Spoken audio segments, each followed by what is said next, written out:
in this journey of self-healing and self-discovery, I came to a point midway through where I found it a lot more difficult to interact with other people.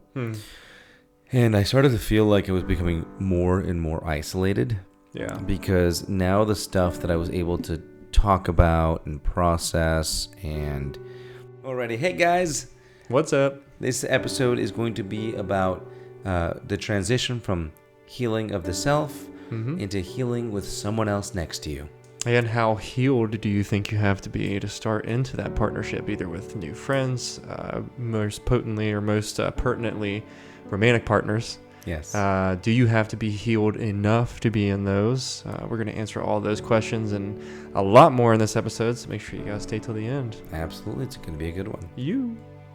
Hey.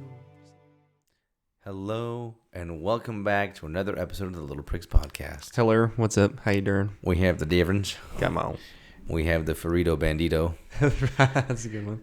And we are here with a topic that feels very relevant to us because we wrote the script. So Right. It's very relevant. It's always relevant. Pain. This episode is brought to you, as always, by the sponsor of Pain. Pain. And hopefully soon, Good and Gather. Yeah, A target brand. God. If any of you water companies would just sponsor us. Please, someone. I'm in credit card debt. He bought a truckload of water. Yeah. Yeah. So, this topic was inspired actually by Devin. Was it? Yes, you Yeah. inspired this in me while I was writing it, and it was because of, I had gone through it, Yeah. but it took hearing you complain or be upset about it for me to be like, oh yeah, I too had a trouble with this one. Yeah. And actually, I came to you with this topic one day and was like, I'm so lonely. Yes. Okay. So this topic is called the transition from self-healing to together healing. Yeah. Or becoming a good partner.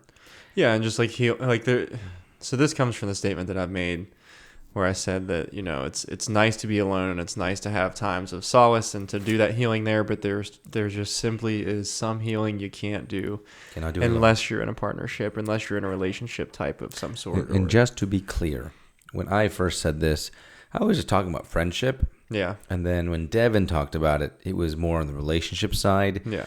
And it helped me realize that this is a subject that falls under both categories. Yeah, that's fair. Right. It's just definitely a both categories kind of a thing. And yes, it is. Healing is that journey we embark on our own. Yeah. But ultimately, to get to shore, it has to be done with a friend. Yeah. Or with someone else next to you, someone to kind of pull in the rope and pull that boat to shore and finish the job. Tie the boat off, make sure she doesn't sail away, kind of a thing. Yeah. And so this has been a very interesting transition, I think, for the two of us because we have taken a lot of time to work on ourselves. Yeah, like a lot. Like I would say that my journey in self-healing has arguably started, a couple years ago? Probably at this point. Is it? Because Yours, yes. Yeah. Yes, I'd say 2 years ago, I've really focused super hard inward towards myself. I'm very close to my 1 year mark. Yeah. Of working at this. Yeah. Mine started at the end of August last year. We're now in the beginning of August this year. Yeah. That's crazy, isn't it? Yep. At the end of this... 2024, man. Yep. 2024 is gone so fast. I was coming back from a trip to a little island in the Caribbean, in which I learned so much, and I started and embarked on a journey of what I'm going to be doing, what I'm figuring out here. Yeah. Pause. What? The dryer? Just close the door. Okay, let's do that. Sorry, we had to take a pause there. We had to make some arrangements and close the door. Yeah. A little squeak outside. My dryer's running and it's very squeaky. Yes. So yeah, back to what we were saying. And in this journey of self-healing and self-discovery, I came to a point midway through where I found it a lot more difficult to interact with other people. And I started to feel like I was becoming more and more isolated. Yeah. Because now the stuff that I was able to talk about and process and really was wanting to surround my life with just wasn't found in my old environments. Yeah. right? I came to you and I was like, Devin, I am so lonely. I am sick and tired of not being able to talk to other people about the same things on the same playing field of it, right? And that's not to say that I was being like more intelligent. It's just that like I was able to process my emotions a bit differently. Well, yeah, you were just outgrowing the people around you. You know? Yeah. And that was a very painful moment because like at times I couldn't talk to people I was very, very close to. Right. And I remember. It was very difficult. I would come back frustrated. Like, why don't they just get it? Yeah. And ultimately it's that, the pain they felt didn't let them see the things I was feeling or seeing myself. And I even came up to you and I said like, hey, you and Amanda are the only people I can really talk to. Yeah. And Michael, to be fair, Amanda's husband, like he was really good about this stuff, but it's just like that became a very, very small circle very quickly, right? And luckily, the people around me have started to kind of come up as well, as in your circle too. Yeah, oh yeah. And so things are starting to stabilize and equalize, which is really nice. But that brought us to our next aspect of that journey, which was relationships, like romantic partners. And that's where you came to me and you're like, oh my God, these people just don't get it. And I'm having a hard time with them not getting it. Yeah, well, and I think a lot of that had to do with, my interpretation of people too, and I don't mean to make that or shed that in any kind of light where again, it's a point of superiority. It was definitely it was a point of frustration for a lack of self-awareness. And that's okay. People that were in my circle. I want to make sure that that the viewers understand that like it's okay to feel that way and say that you feel that way, and it doesn't mean you're looking at things from a superiority place. Yeah. You're just feeling what you're feeling, and that's okay. Yeah, so, definitely felt real isolated in that for sure. Yeah, that became very, very frustrating, and you would tell me certain stories about how XYZ person just didn't understand L11OP. And we would talk it out, and like you'd come back to the same place I was like, what? Why don't people just get it? Like where's the disconnect here? Yeah, like we see it clearly. What don't others see? And I'm sure at some point, someone that's more further along their journey has looked at us and been like, "You nimrods, like why don't you get it?" Yeah, right. Well, I always do that, man. Like about every year or so, I always look back at the point I was at, at that given time, exactly a year ago, or roughly a year ago. And I'm always so surprised because every time I think I have stuff figured out, or every time I think I'm like, man, I'm in a good place in life, it's like, no shit. Nope. And not in a negative way either. It's just like like every year of my life pretty well, I look back and I'm like, my gosh, the progress, my goodness, how much change has happened, all the things that I've done, the people I've met, the things that I never thought I would figure out, especially my sobriety. Like that's one that I just always... That's your holy grail, man. That's your sweet spot. It is definitely, your safety, for sure, because like I never saw myself as a person that was like, no, I don't drink. Like I'll never forget the first time I turned down a drink. I was on a ride at Mount Lemon, a night ride on the mountain bikes, and somebody offered me a drink, and for the first time in my entire life, I said, no, I don't drink. And it was crazy. Like I even said it, and I kind of just, I'm sure I blinked. Was that I? I'm sure I blinked really fast or did something. You know what's funny? You're right. I didn't even think about that in my own perspective, right? Yeah. Like, I'm coming up on a year of consistently praying 5 times a day. Really? It's already been a year? A year. Sheesh. It's like, whoa. Yeah, dude. Like, that being said. It's a lot. It's a lot. Yeah. Right? Run the math on that real quick. How many prayers will that be? 364 times 5? It's a lot of days. It's a lot of prayers. Hold on. What is 364 times 5? It's 365 times 5. 1,820 prayers. Oh my God. Oh my God. Sure, that is some devout. Add 5 more. It's 365 days. Oh, what did I say? 364? Yeah. Oh, well, either way. But that's still a lot of prayers. Yeah. 1,800 prayers, buddy. I think I've only got the rest of my life to go. Yeah. Yeah. Well. And you've got the rest of your life to not drink. Yeah. Yeah. Like it's a pretty impressive little milestone there, but we're coming up on it. But the what I like is that we've made changes and we've stuck to them. A couple of them here and there kind of waver a little bit. Like my waking up super early, that wavers. I'm not waking up at 4 or 5. I'm waking up at like 6, 7. Yeah. And that's okay-ish. I still got to work on it from a faith perspective, but that stuff's sticking. But realistically, we're getting to this point in our healing, right? In our journey of self-development, I'm going to call it, not discovery, but development, right? Yeah. Because we're constantly like rolling out the red carpet to the next portion of us. Can we continue to do it alone, or is it time to include other people, right? And you and I have done it together, so to speak. So Yeah. we haven't been alone. We have someone to bounce off of. I've had Amanda and you and Michael, but now it's time to look into like a romantic partner, and that does make things a lot more hairy. Yeah. You know, A lot more complicated for sure. A lot more complicated because realistically, you're having a hard enough time putting up with yourself. Yeah. And then you have to go and balance out interacting with someone else and not overwhelming them with your stuff, and finding a person that can look at you and be like, hey, nice path you've built here. Yeah. I'll walk on it here with you. And you're going to walk at mine too. You're going to walk my path as well. Yeah. That's a doozy. Yeah, no doubt, dude. Yeah. Yeah.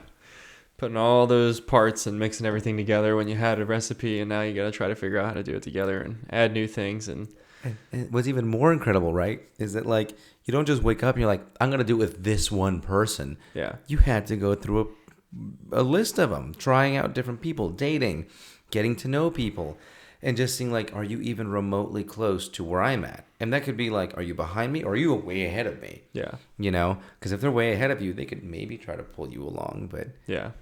you know, it was hard enough to pull ourselves along. Yeah. You know, you got to let worry alone about someone being else. considerate of other people and Yeah. their things and their quirks and everything. Yeah. So that question becomes like, how do we know that we're like ready to work with someone else? Well, I think that I'll pose that a different way that maybe people have heard more often. And it says, when are you healed enough to be with somebody else? Or when are you healed enough to start working with somebody else? And the answer is that whenever you feel like it. Because like, there's no really point. There's no destination at where you arrive and you're healed enough or you're good enough to embark on this journey of life with other people and to invite other people into your life. The truth is that, who you are now is enough. And there's nothing about you that's unlovable or undeserving of love or inadequate in any way, shape, or form. The answer is that whenever you feel like you're ready, you're ready, I'm going to respectfully disagree with just a quarter of what you said. Okay. I think everything else was like spot on, right? Like there's nothing about you that makes you unlovable, inadequate, or undeserving of love. Yeah. I think that there is a time when you are ready. Like there are people that, of course, are deserving of love and all those good things, that just aren't ready. And even though they think they're ready, they're not. And those are people that aren't ready to listen or take accountability or be able to have like respectful discourse without taking offense to things that are directed at them. Yeah. Like I've recently dealt with a few of them. Yeah. Right? They think they're ready. And you and I have clearly seen like, Sure. that is not the case.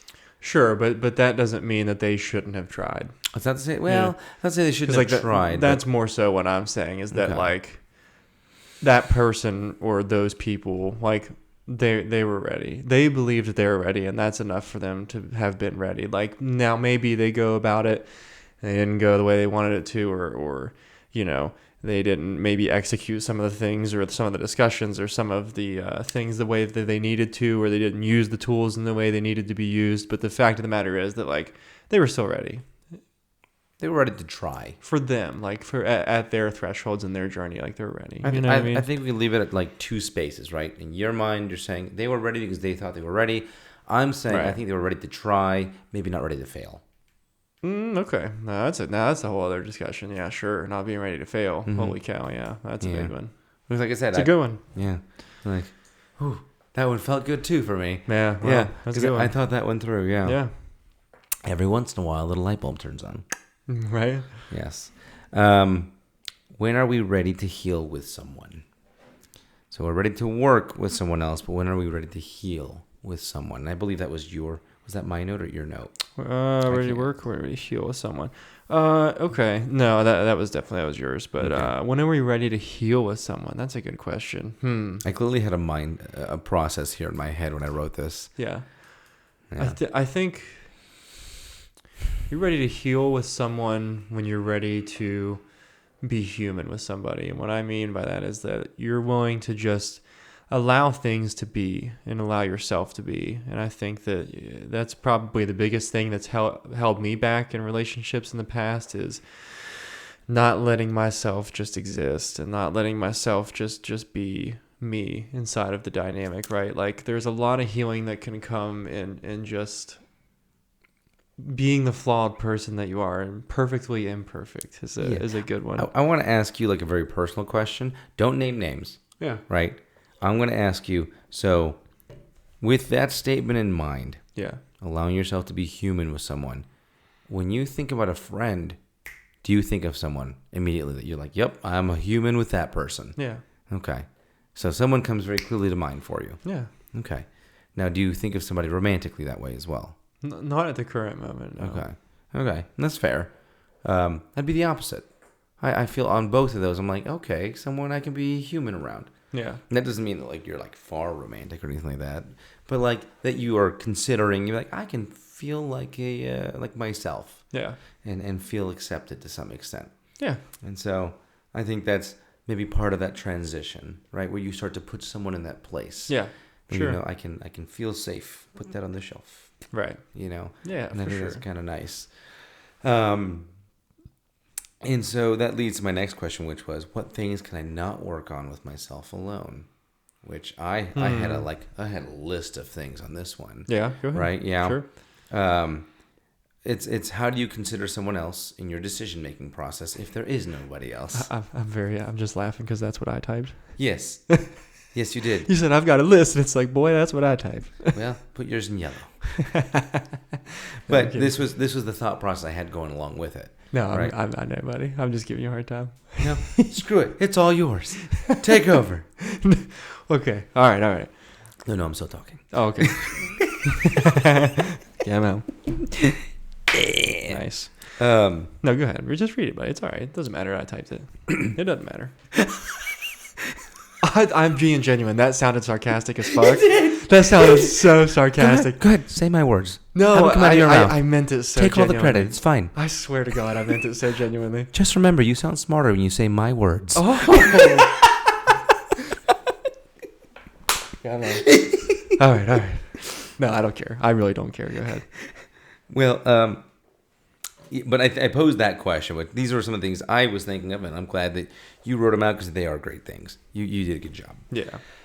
Considering someone else in your decision making, what your goals are. Yeah, for you, that one was definitely what is your home base and traveling. Well, yeah, because I put in parentheses there, like me and traveling for my job and everything. Like that matters big time. Yeah, and then I would think along with those things that Devin did not come up with and type up. What? Right. Or how do your conversations go with someone in the midst of an argument? You can come up with like parameters that you'd like to follow, but you can't set up a dynamic. Yeah. You have to do that with the other person. Yeah, for sure. Right. That how you make big decisions. That's another one, right? It's what's the process you guys take. You can have a formula, but it's going to be heavily dependent on how the other person interacts with you, whether that formula is executed properly or differently, or any of the mixture of them. Yeah. Right.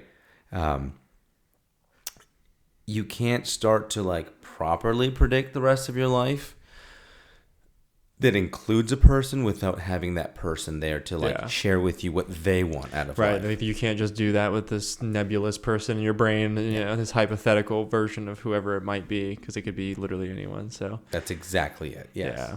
And so these are some of the details that you need somebody with, right? What if someone tells you, well, I want to live in Oklahoma. Well, right. Tucson's my place. You know what I want to know? What? The little stick on like the western side, the northwestern side of Oklahoma, the little stick. What are people doing there? You know what I mean? Living in the sticks. Anyways. You know what I'm talking about? Yes. I just want to know. What are people doing in that little stick out there? Wishing they were in Louisiana. Yeah. You think so? I've not spent very much time in Oklahoma. Somebody type in comment below if you're from Oklahoma. I actually don't know. What is the state next to Oklahoma? What is it? What is the state next to Oklahoma underneath the stick? Underneath the stick? Yeah. I don't know. God, don't give me a geography lesson right now, dude. I guessed and said Louisiana. It's incorrect. It's fucking Texas, dude. No, duh. Was it Texas? Yeah, he said Louisiana. God, I've got to edit that out. Please do. Oh, God. Please. I mean, don't get me wrong. It's not like Louisiana was on the other side of the map or something. But sure as shit was not under the stick. I tried. That's all right, buddy.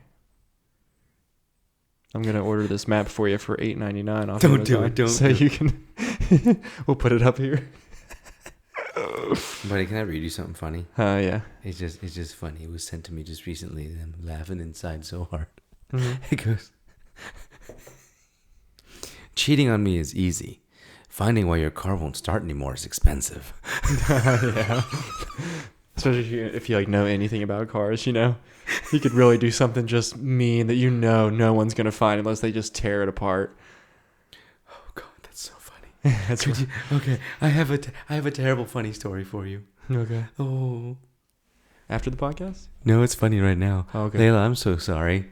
My sister was mean to me many times, and I had no way of retaliation until one day I realized I did.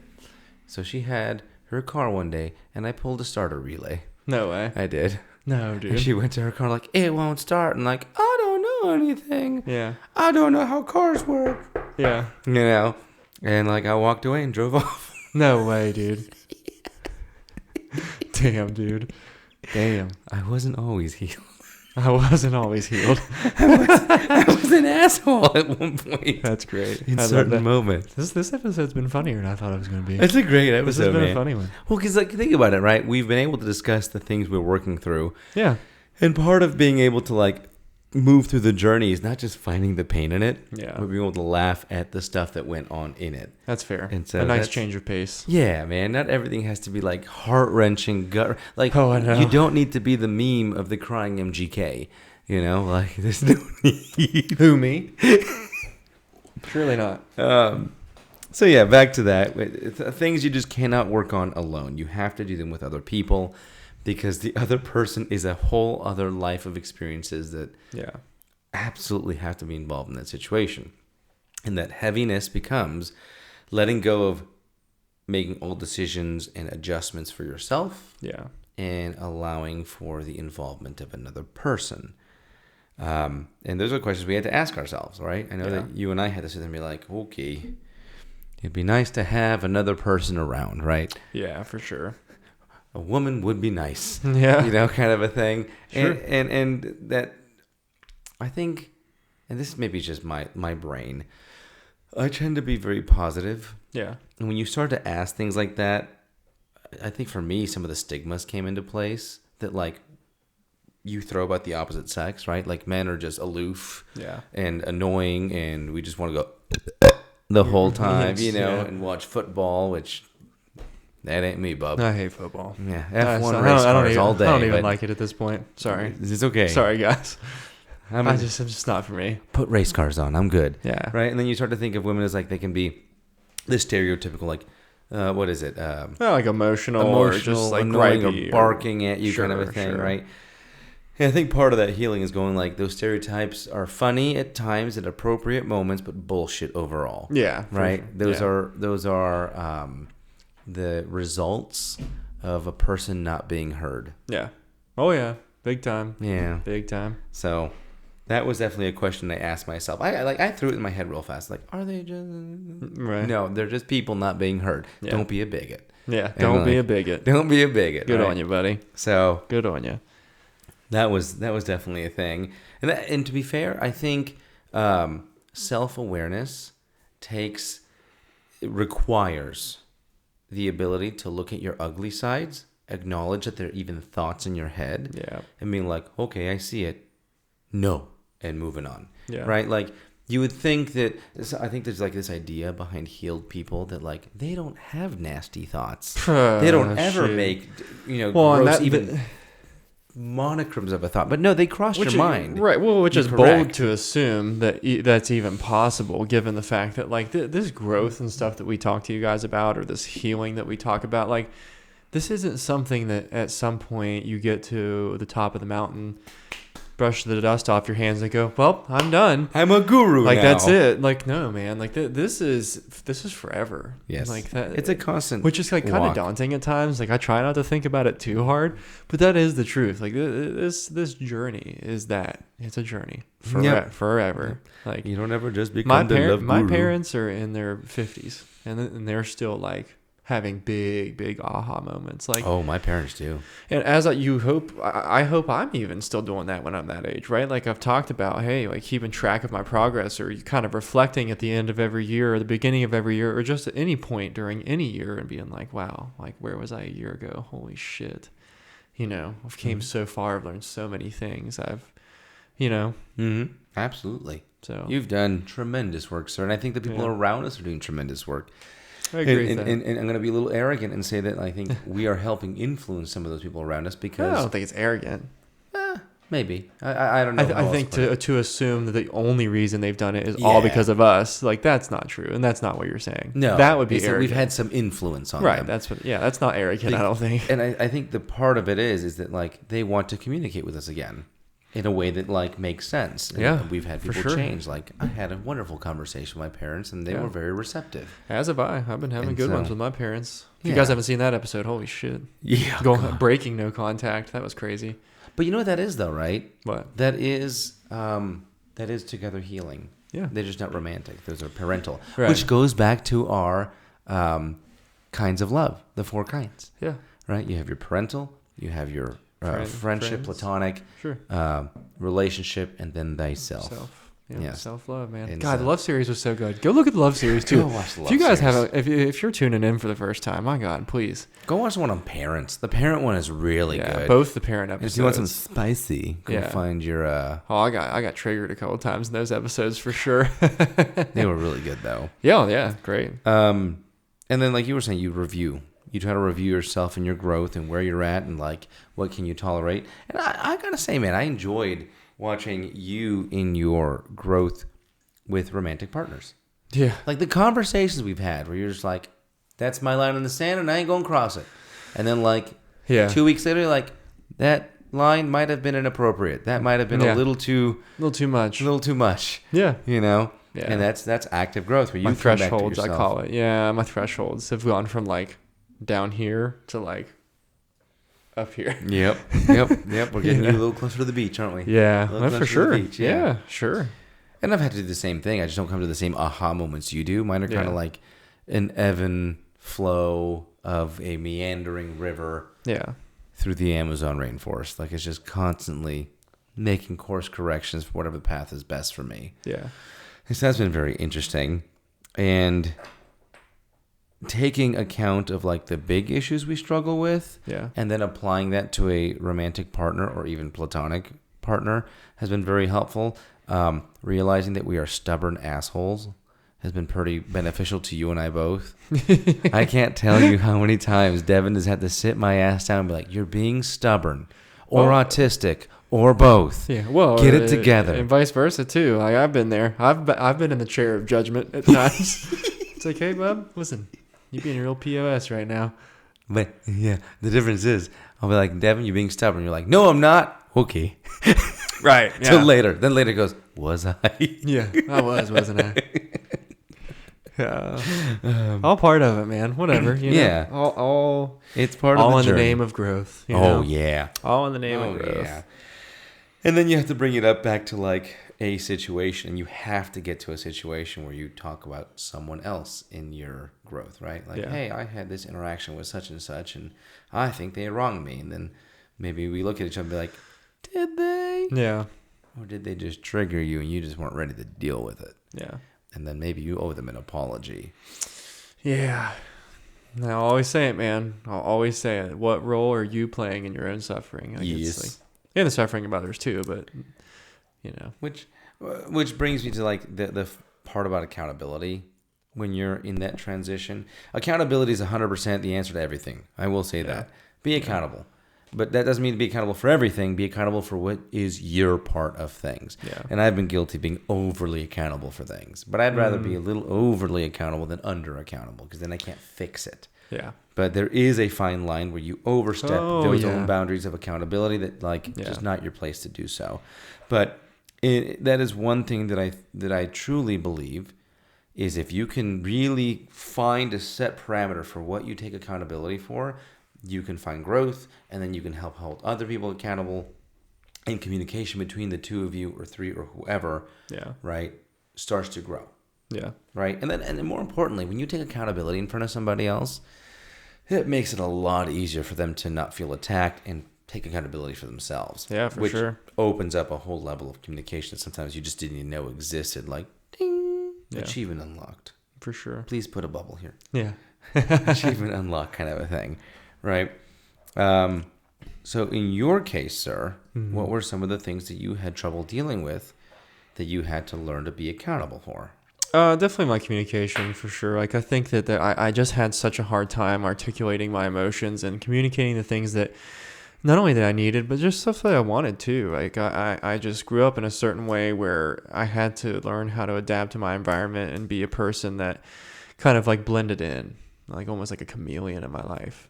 God, in a lot of different aspects of my life. Yeah, like in a lot of different aspects of my life. And it benefited me, right? Like, I survived certain situations emotionally and unfortunately sometimes physically because of my ability to blend in and just really not cause much ripple in the water.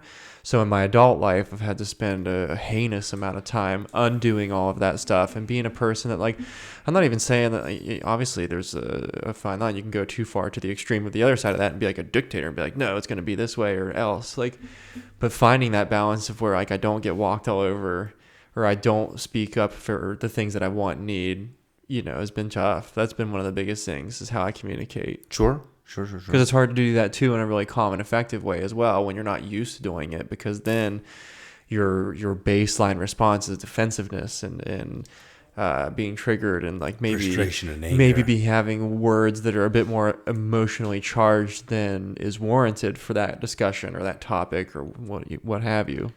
So that's been a hell of a battle for me. How do you find yourself in that genre now? How are you doing there?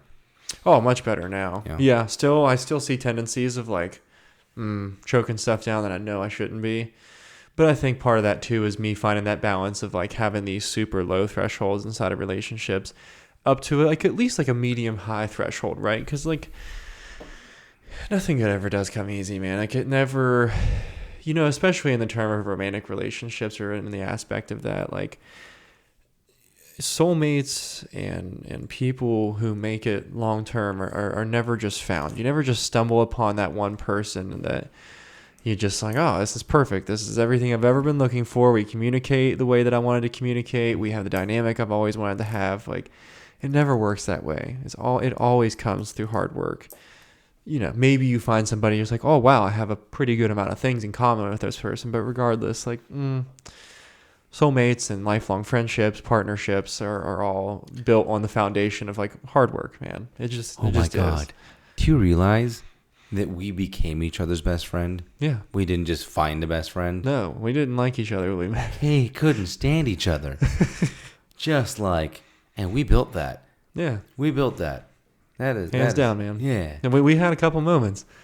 Where both parties were like, I hate this guy. I don't know if I want to be this guy's friend anymore. I remember that moment for me. Oh, yeah. What was your moment with me? I think your moment with me was probably like the peak of my drinking.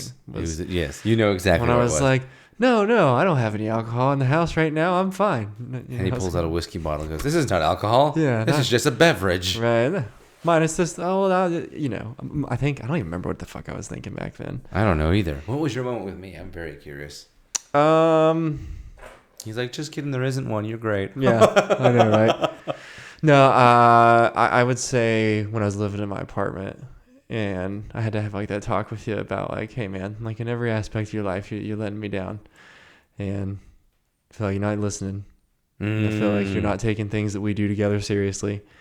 I feel like I'm last in line for everything in your life. That was a rough conversation. Yeah. Yeah, that was this year. Yep. but That was hard. But here we are, man. I mean, you perk your ears up, you listen, and I got sober, and here we are. And you know how that only came about because of the events I went through last August. Yeah. Well. And you know what, man? Like, in hindsight, at least for me, everything happens for a reason. You're right. Oh, good God. The pain I went through. I think you can definitely find perspective in every situation for sure. It's so crazy, man. Like, I look back at that August and, like, things were falling apart, romantically for me. Realistically is what it was. But it was because of all the other stuff I had going on. Yeah. And dealing with undealt with childhood emotions, right? Yeah. And then watching that fall apart really did lend itself to letting other things come together. Yeah. Right? They were more on the friendship aspect of things. But like because of that, I have a much better relationship with my parents, my sister, with you. Mm-hmm. Yep. The cost was high. It was a very high cost there, but yeah, it is what it is. Yeah. Like I'm not upset about it anymore. Like there's so much good came out of it, and I know that like I'm a way better romantic partner now. Oh than yeah, I ever was. That's fair. And it took loss, and it took pain, and it took someone going, yeah, for me to be like, oh, I don't like that. Yeah, I don't like that anymore, because I could have just as easily continued to do the same things and just not listen. Yeah, like with you, and then we wouldn't be here. I was gonna say probably wouldn't be here. Mm-hmm. Yeah, yeah. So that's interesting, man. Because I can look back at some of the things I was poor at, and I was also a poor communicator. And I would argue that for most relationships, it is a breakdown in communication. And from a recent experience, it was that I saw, like, why are people poor at communicating? It is because a lack of acknowledgement of the other person's pain or perspective. Yeah. Right? You're simply saying to someone, I feel XYZ. That person goes, I don't care. I feel LMNOP. Yeah. Without truly understanding the roots or underlying emotions that don't let them either want to hear you or don't let them hear you at all. Yeah. And until you put yourself in their shoes, which I had to do that recently with a couple of very close people of mine, that I was like, hey, they are ignoring what you're saying because you're not acknowledging that they feel this. Yeah. And they're doing the same because, you're doing the same to them because they're not acknowledging that this hurts and that this is important to you. And once we put that out on the table, they were both like, yeah. Mm-hmm. They finally had that moment. Might not have liked it, but they definitely had that moment of like, damn it, he's right. Which helps. That's part of the transition, though. Yeah. Of becoming a together person versus a solo person. Yeah. And then realistically, if you just work on your journey alone, you stagnate. Because how can you ever have the wisdom of working on a partnership if you're never in a partnership? Right. No, for sure. Yeah. Yeah. It's like sharpening your sword every day, but never using it in battle. It's like it makes no sense.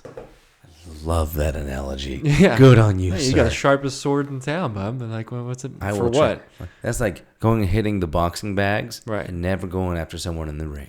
Well, yeah. I mean, what the heck's point? What's the point of that? You can fight the air pretty good.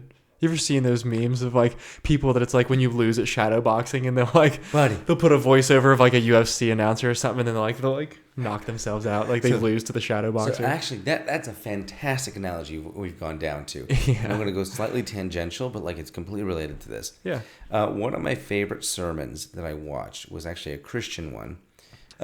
It was a CCV sermon, which was fantastic. The whole I can't remember if it was that lecture or if it was the series of lectures, but it was called Shadow Boxing. And it was so just like a smack in the face of what we deal with all the time. It's basically saying it's great that you practice. Yeah. It's fantastic. You absolutely have to practice. But if you don't put it into effect, right, it is as if you are shadow boxing. And shadow boxing gets you nowhere more than just that. Shadow boxing. And that they were talking about your faith, how you can practice, you can read the Bible or whatever you want, and you can understand it to tithe or to treat your fellow man in a nice way is appropriate, but until you do it, you are just shadowboxing. Yeah. And you ain't getting anywhere with that, bub. You just ain't. You sound good on paper. That's all it is. That's about it. Yeah. Yep. Like that's a great Bumble ad for you. A great Bumble ad. Yeah. You ain't getting anywhere further than that. Yeah. So, and then of course the fears of like transitioning over, which I know you and I have struggled with tremendously, right? Like we've had it on the friendship level where we were like, oh God, he just had that talk with me, and this might be over. Yeah, oh yeah. Right? Which is exactly your reaction. Yeah. I remember vividly. You were like, oh God, are we not friends anymore? I'm like, no, buddy. We're fine. We're friends. We're still friends. Unless you don't fix it. For now. Yeah.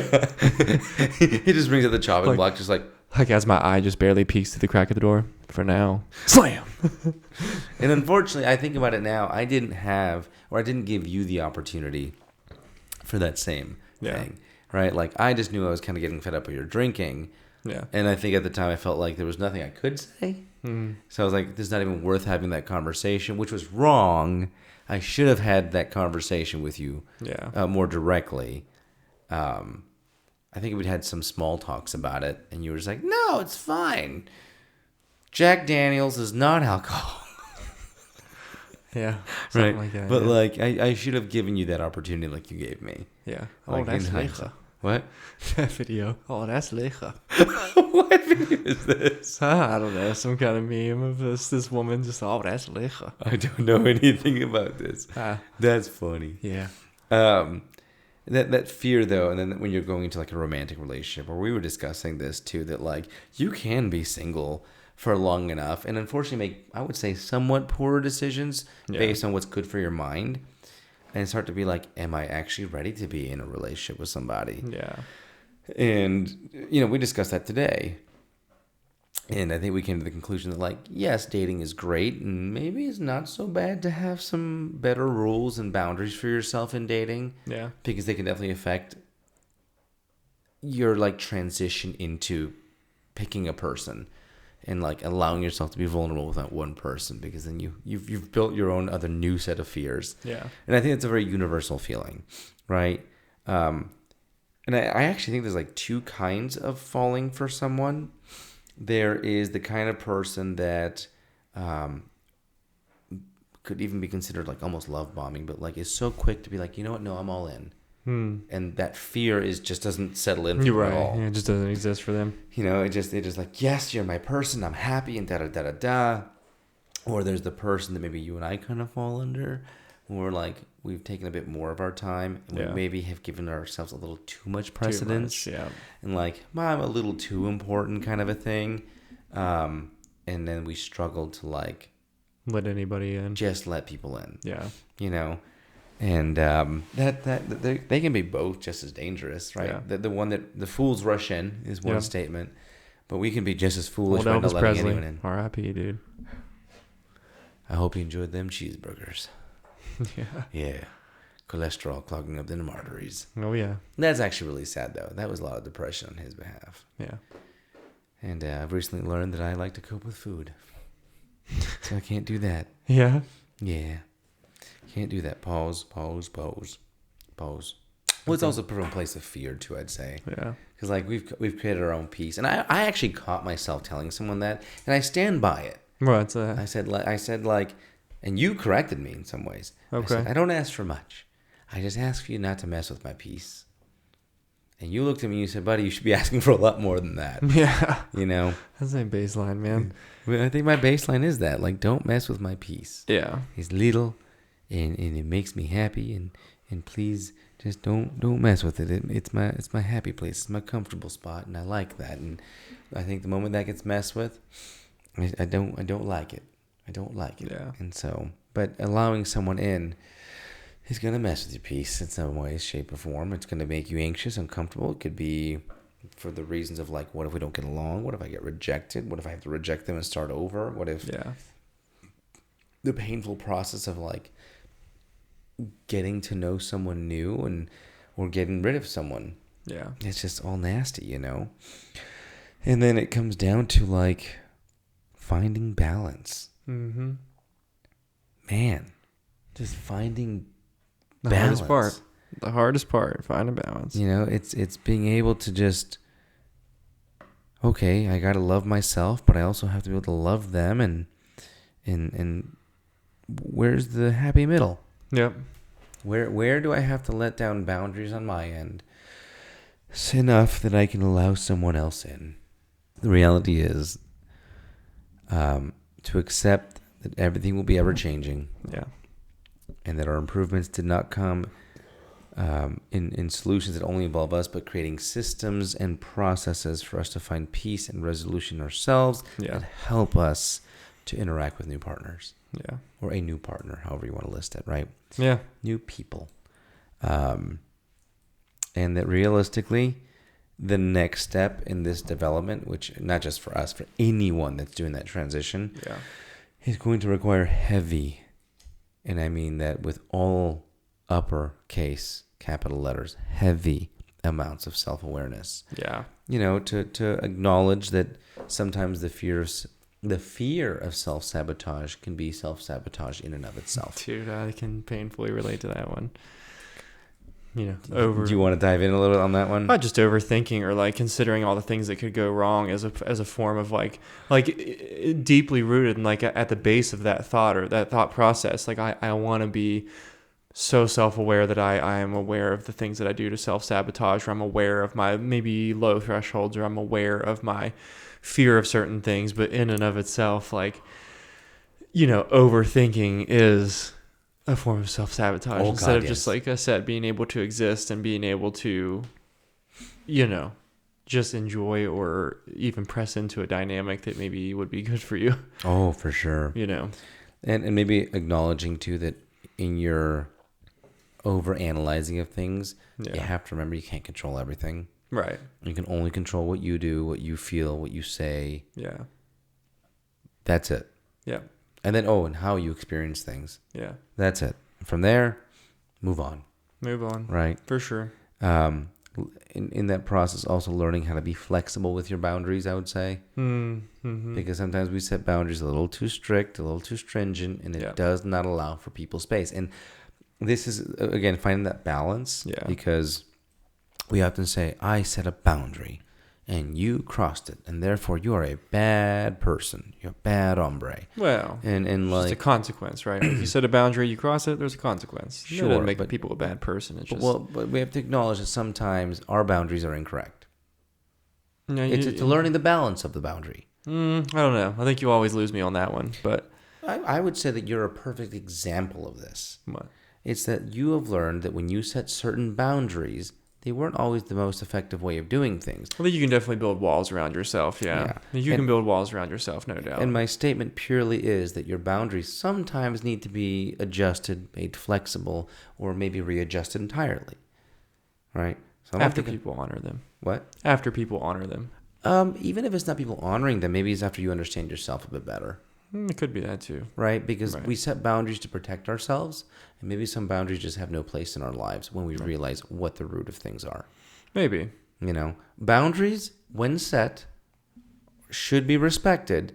Yes. But you also have to acknowledge that maybe you're an asshole with the wrong boundaries. And maybe, right? But like when people have boundaries that they've set respected, then like eventually they'll either realize that they're lonely because of all the boundaries that they've set and then release those and let those walls down. But like that is the point, right? Like, you know, I set the boundary with my parents, for example. 2 years it took. And then finally I'm ready for I'm going to let some of those walls down now. Because those boundaries have been respected. Now I'm ready to let those down. But was that a wrong decision, or was that too strict of a boundary? Like, I doubt it. Could it have been? Sure. In the same sense, we've both had moments where we set a boundary, then people cross it because it was just an unnatural boundary to set. Could have been. And it was unreasonable of us to set. Right. And pushed people away that were just trying to get a bit closer. Yeah. And you know what, man? Accountability. Yeah. That's why I say, man, not every boundary we set is correct. And we have to learn how to, like, balance it out. Sometimes your boundaries are because you're an asshole. Yeah. Like, right. No, that's fair. Okay. Fair enough. We came to an agreement? Yeah, sure. Up top. Got them. Yeah. Sometimes your boundaries because you're a dick. Yeah.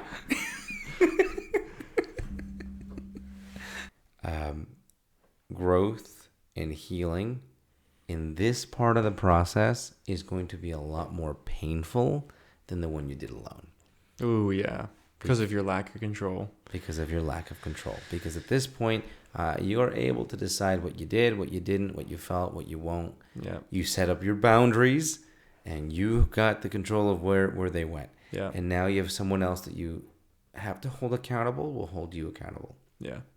And you can't control what they're going to do, nor what they're thinking, nor can you predict it usually. Yeah. It's just you're going to have to learn some trust. And you're going to have to acknowledge that at times they're going to break that trust, or they're going to hurt your boundaries, and they're going to do it. And you have to acknowledge that maybe some of those boundaries weren't correct, or maybe some of the things that were said or thought of has to become malleable. Yeah. I think you should have some core, very, very core beliefs. Yeah. But they have to be, like they could stand alone, so to speak, right? Yeah. Like, you know, you won't cheat. You won't lie, you know? Sure. Not like you won't have cottage cheese in the house, Yeah. right? Like things that can be changed. And acknowledge that in the pain that you feel is the growth that you will experience, as long as you allow it and accept it to happen. And that will be what happens next. That's how you're going to grow, and that's how you're going to pair bond. Yep. No And doubt. that pair bonding is what's going to get you to the next place. Oh, yeah. And now we can end that. Yeah. Until you come up with your next problem, which we'll figure out and we'll solve for you on Little Pricks Podcast, guys. Thanks, guys. And please send us your messages, comments, concerns, thoughts. Oh, yeah. Oh, and if you live in the stick of Oklahoma, which is right above Texas. Above Texas. Yes. Then let us know what you guys are doing out there, because I want to know. Are you guys hooligans? You guys stirring up trouble?